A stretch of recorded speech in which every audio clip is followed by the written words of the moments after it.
My name's Samuel or Mwangi, and I come from Kiambu County in a village called Gitamayu. And I've come from a family of 7, and I'm the last born in our family.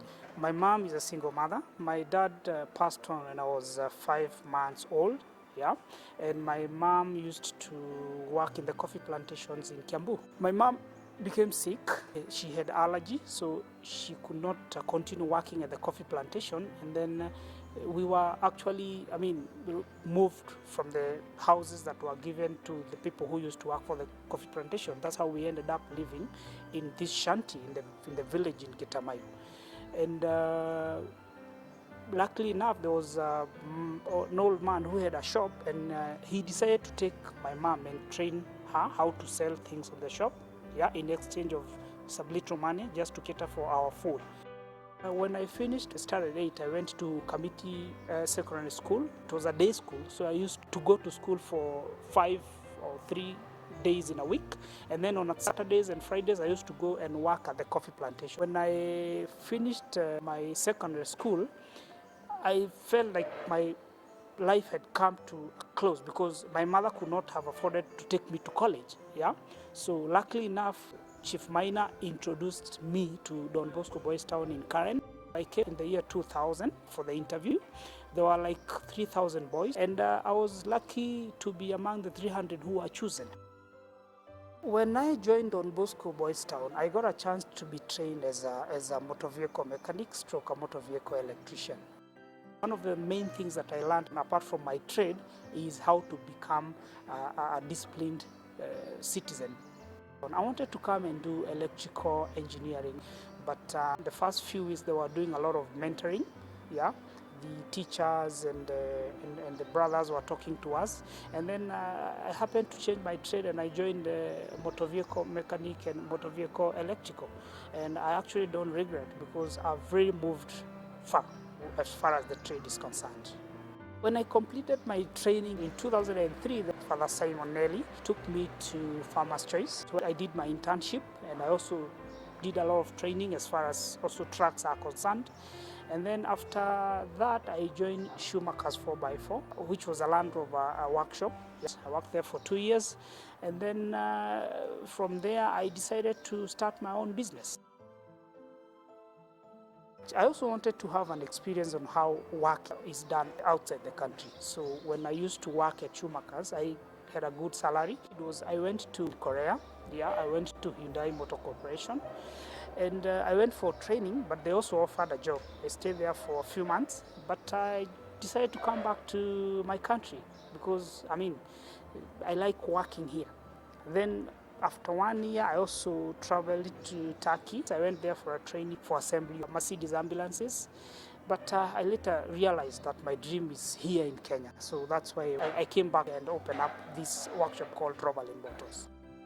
I opened up Rover Motors like 7 years ago. And Rover Motors have employed at least 20 employees, of whom 15 of them are on permanent basis and 5 of them are on casual basis. I also mentor boys. I also train them and help them to set up their own setups like what I have. That's how I give back to the society. My future plans at Rover Motors is to open up a state-of-the-art workshop, a dealer performance workshop for Land Rover, which I've already started up the construction.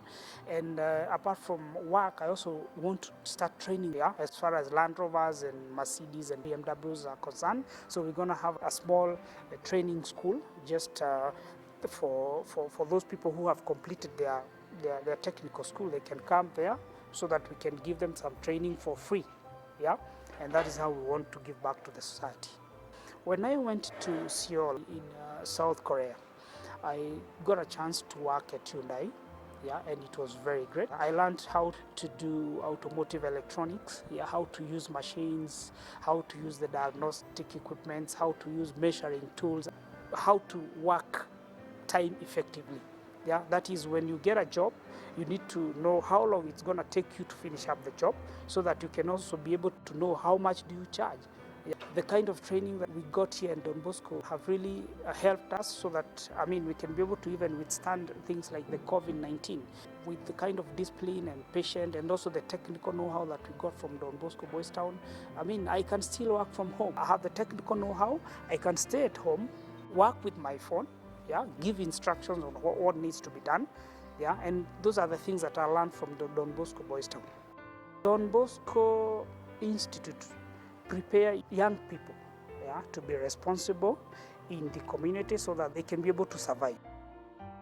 The training that I got at Don Bosco opened up opportunities for me because I've been able to actually change my life. I've moved my family from where we used to live, buy land for my mom, build a good house for my mother, and buy land for myself also, and build a house for myself. I have a wife, I have 2 kids. I've also been able to help my sisters and my brother. My brother works with me at my workshop, and I've also been able to help some of my family members, taking them to college. I have like 2 boys who are currently at Don Bosco Boys Town, and I cater for their expenses.